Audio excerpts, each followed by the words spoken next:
গাভী এবং ষাঁড় উভয়টা দিয়ে কোরবানি দেওয়া যাবে? কি বলেন? গাভী এবং ষাঁড় দুটা দিয়ে কোরবানি দেওয়া যাবে? যাবে।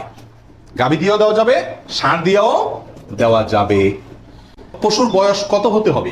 কত বছর বয়স হলে আপনি সেই পশু দিয়ে কি করতে পারবেন? কোরবানি দিতে পারবেন। এর উত্তর হলো, পশু যদি হয় সবচেয়ে বড় পশু অর্থাৎ উট, তাহলে সেক্ষেত্রে সেটার বয়স হতে হবে কমপক্ষে 5 বছর।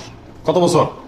5 বছরের নিচে যদি ওটার বয়স থাকে, ওইটা এমনি জবাই করতে খেতে পারবেন, কিন্তু কোরবানি হিসাবে কি করতে পারবেন না। জবাই করলে ওটা কোরবানি আদায় হবে না। গরু যদি হয় তাহলে সেক্ষেত্রে তার বয়স হতে হবে কমপক্ষে 2 বছর। আর ছাগল, দুম্বা, ভেড়া এগুলো যদি হয় তাহলে তার বয়স হতে হবে কমপক্ষে 1 বছর। তাহলে ছোট পশুগুলা 1 বছর, গরু 2 বছর, ওট 5 বছর। ছোট পশুর মধ্যে আবার দুম্বা, ভেড়া এগুলো যদি 6 মাসের বয়স, 7 মাস, 8 মাসের বয়সেরটা দেখতে 1 বছরটার মতো বড় দেখা যায় তাহলে চলবে, কিন্তু ছাগলের ক্ষেত্রে পরিপূর্ণ কি হইতে হবে? 1 বছর হওয়া লাগবে।